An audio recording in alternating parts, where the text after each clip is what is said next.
Hello, Apostates. This is the Apostates Playground. This was going to be the beginning of a 2.0 format and just cruising along with a new workflow. But then the Supreme Court went and decided to start taking away rights and fucked that up. So, I don't know, maybe no more 2.0. I am Phineas the Apostate. And I'm CC version 1.27. Might be where the podcast as a whole Supreme ends up. Court. Yeah. What? So it might be where the podcast as a whole ends up, just on 1.27.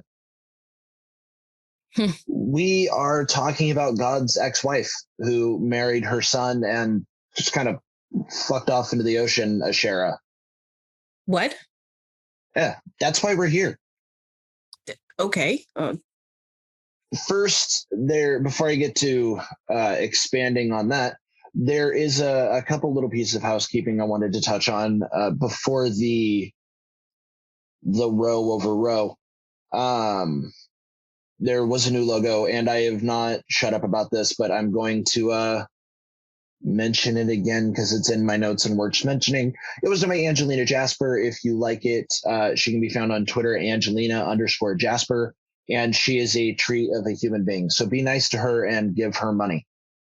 Also, give me money.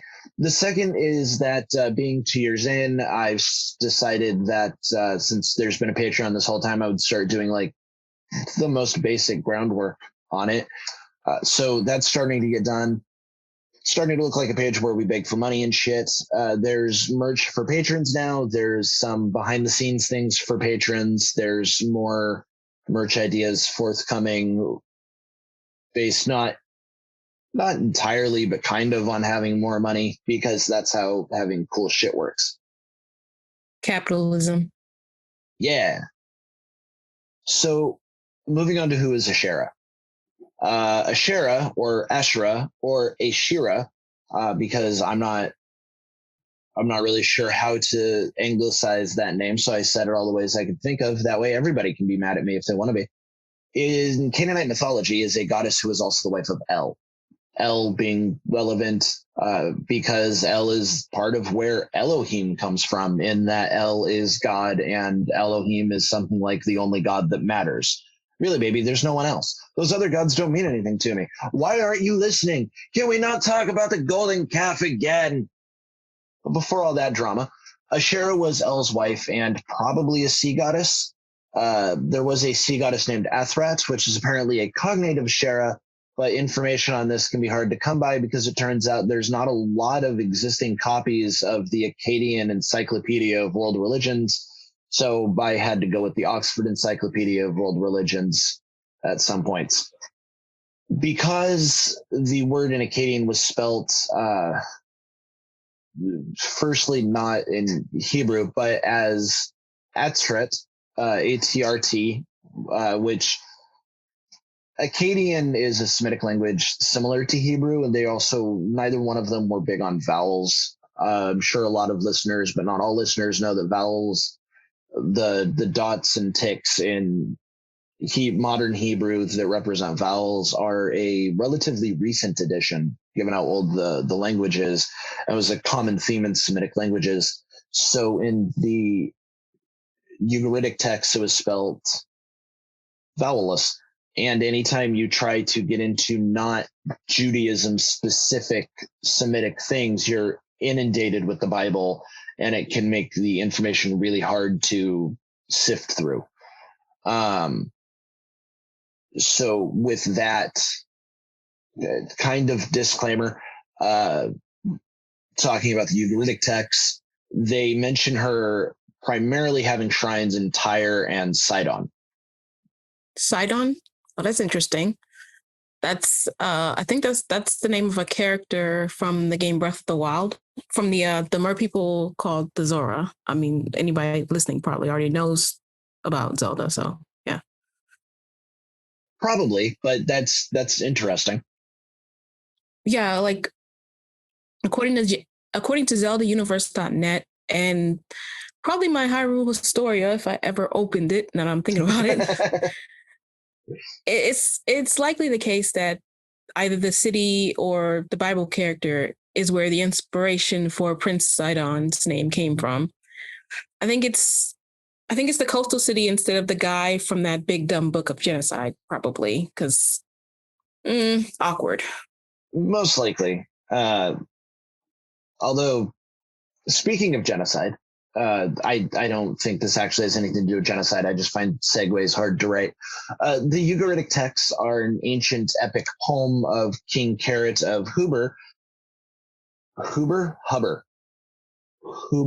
Hubar, dating back to 1500 to 1200 BCE that uh, aren't super important here, but I think anthropology is neat, and I'll be damned if I study it in university for no reason. Tyre and Sidon are coastal cities in Lebanon and are two of the oldest inhabited places on the planet, which is mostly a fun fact, but also serves as a bit of background information insofar as when this information takes place. Lebanon is also directly north of modern Israel, which is an important fact because of the fact that the biblical texts are a mixture of northern and southern kingdom mythology and history.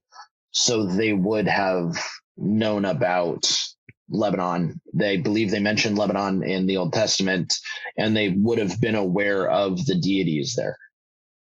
But the important point for the moment, put the rest of that in your pocket, is to say that she was popular with sailors and fishermen. There is also mention in the Ugaritic texts of Rubit Atrit Yum, which translates to the lady who traverses the sea or the lady who treads on the sea, with an allusion to a dragon, which is why now Leviathan in the show's canon will be recognized as a sexy sea goddess standing on the head of a giant and epic serpent like a boss. Found my new god, should I ever decide on having one, I guess. The lady who traverses the sea is such a badass title. She definitely condones dragging men into their watery depths, and as a misandrist, I approve. Oh yeah, no, it's the sea is like the earthly model of fuck around and find out. Yeah. We still haven't finished finding out. We're still in the finding out phase of the sea and gradually approaching the fucking around. Well, we're approaching the fuck around part, and we're getting closer and closer to the find out. And I'm not looking forward to that. No, I mean, because like we can't be in the air over the sea fucking around without finding out. I mean, Amelia Earhart, the Myanmar Airlines flight, the Titanic, Cthulhu. I'm talking about what's down beneath. When we find the Innsmouth people. I did a whole I mean, not a fan of him because he was like a terrible person. Because his cat was named a racial slur. Oh yeah, and he had to say it so many times. But apparently he was just he did, and other races too. But like I'm a fan of the horror stuff that's come out of it. Like Lovecraft Country, by the way, is pretty good. I like that. But no, I'm a fan of the horror and stuff that's come from it and the way people have shaped it and done other stuff. I did read some of the Innsmouth stuff. I'm less worried about that fuckery and more worried about like stuff like the I want to say the color out of space. Is that the one? Deep within underneath that we don't know what they are and haven't seen them yet. And when we find out, they're going to come back for us and be very pissed. Originally, I was supposed to start this with saying that I read a lot of H.P. Lovecraft stuff because I had a period like a couple years ago where I fell in that rabbit hole of reading his horror. So yeah, I mean, real world concerns. I'm worried about there actually being a Leviathan in the sea that is aligned with the octopuses who have started taking our litter and like building cities and making tools. They're doing better than we did with our litter. They are. No, they're recycling. They're like, we need to strike an alliance with the sea before fucking Asherah rides her dragon out of the ocean leading an army of just cephalopods in mech suits. Because that's the side I want to be on. I want to be on the cephalopod army and Dr. Pepper mech suits side.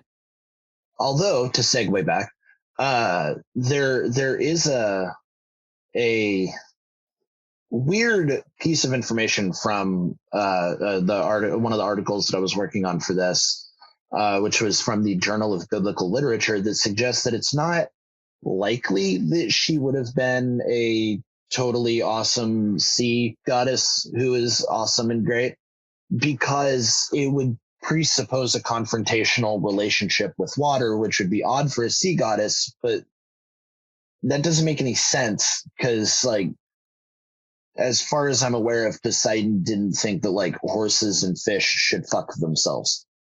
I don't know what you're getting at here. So when I drive, I don't have a confrontational relationship with the road. If anything, my issue is just with the place that I'm at being not the place I need to go.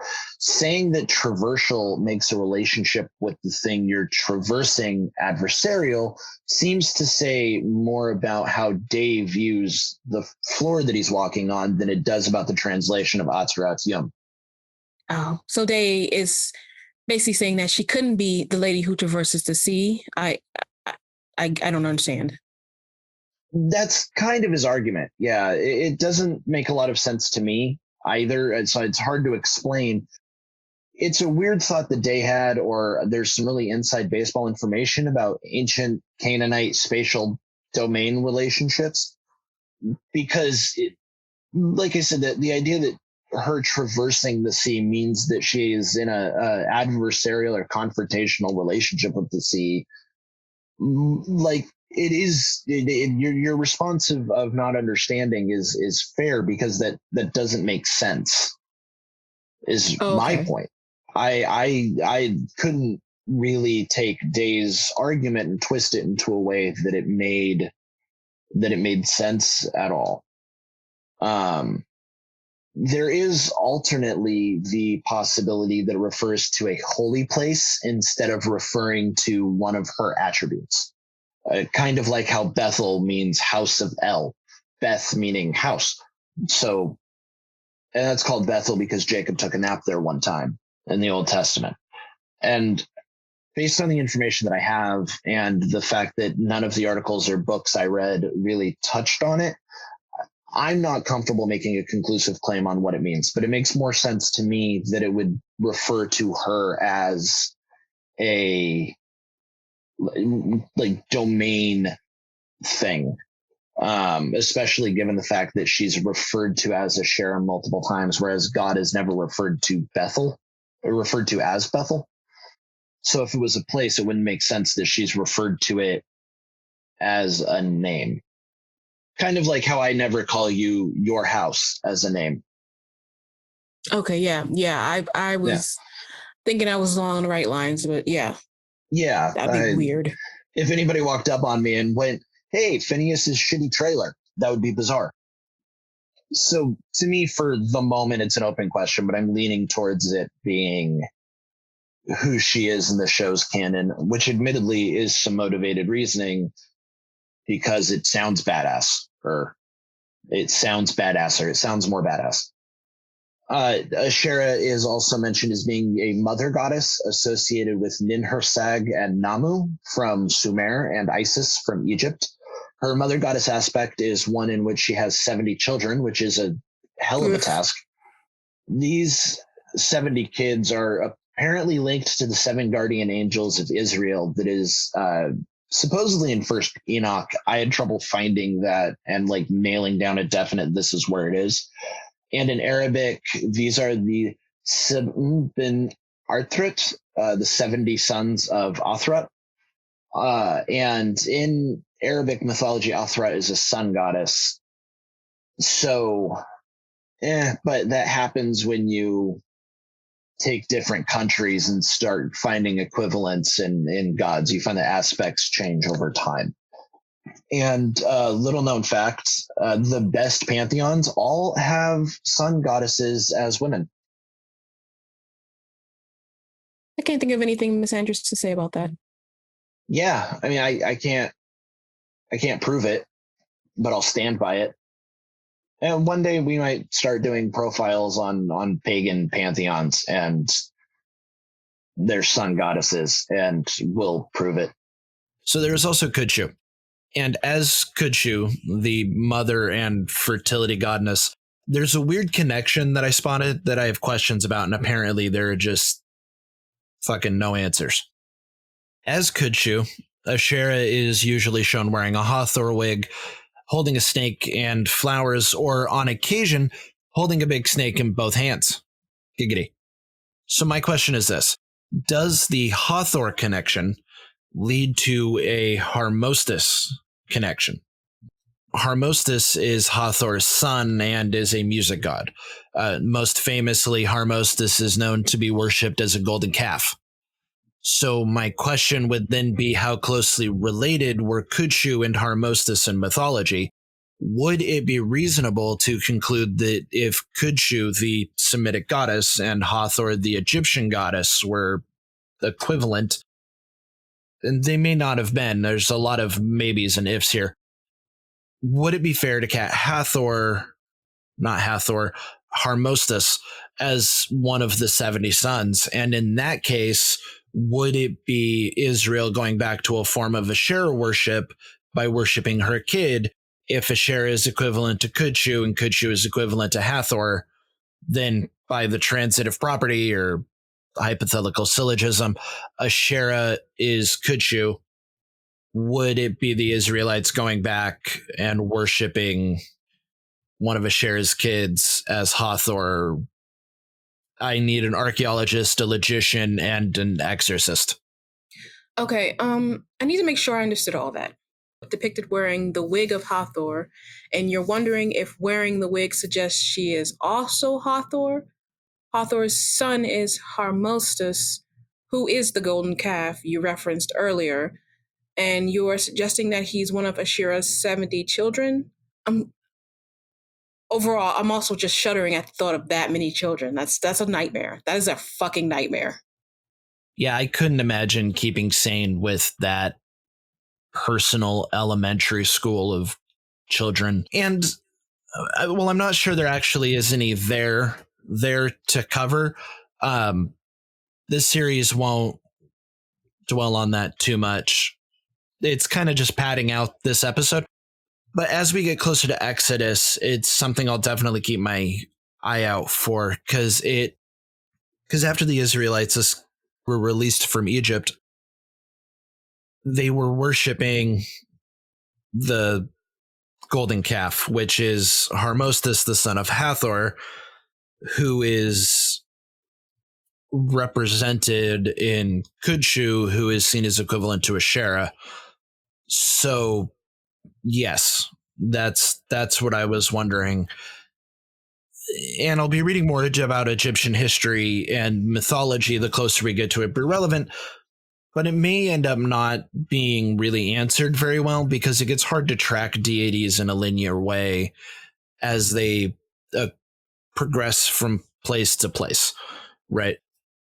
Thor is equated to both Jupiter and Hercules by the Romans when they got up to fighting the Germans. It kind of gets all mixed up. But there is a precedent for ancient gods being equated to, in Thor's case, both a god and that god's half-kid. And I mainly mention the Kudshu Hathor thing because it is something that occurred to me that makes sense from a continuity perspective in the timeline of Asherah. At the end of this episode, just to summarize, because this one is a little shorter, Asherah was the consort of El, and probably also Baal. She was a sea goddess, a sun goddess, a lover, a child, a mother, a sinner, and a saint. And she does not feel ashamed. Also, she very much likes trees, which will come up and is actually really important. She also might be the equivalent of a sexy cow goddess and could be the face of that shattered the Canaanite religion.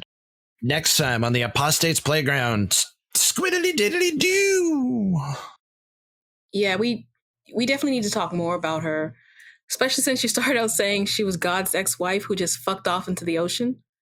Actually, that's a whole mood right there. Yeah. I probably also oversold that. She probably started off there also.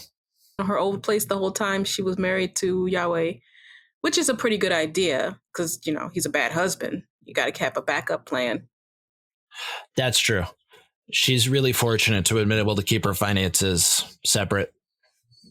Always keep your finances separate. It's really good advice. Store it in a mattress, lockbox. Cut open your neighbor, store it in there like they're a tauntaun. That is it for this episode. It was shorter than they have been, and if all goes right, that will be the new norm. But I don't have a lot of faith that everything will go right.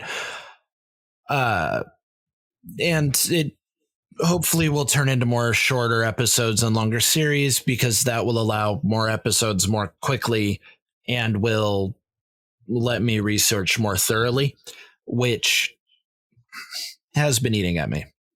So I have been Phineas at the letter X, Essential Panda. I've been She Who Drowns Foolish Men at Shake a Shaman on Twitter. That handle might be changing in a bit. I'm not sure yet. The show is at Apostasy Powered. The website is theapostatesplayground.com. The Patreon is patreon.com/apostatesplayground. The PayPal is paypal.me/chat, is the $ existentizoid. My bank account number is and wow. Hate mail, comments, and love letters can be sent to powered@apostasy@gmail.com. I really need to start writing out these intros and outros to really carve them down. And I'm bad at checking email, good at checking DMs. I don't fucking know. I quit.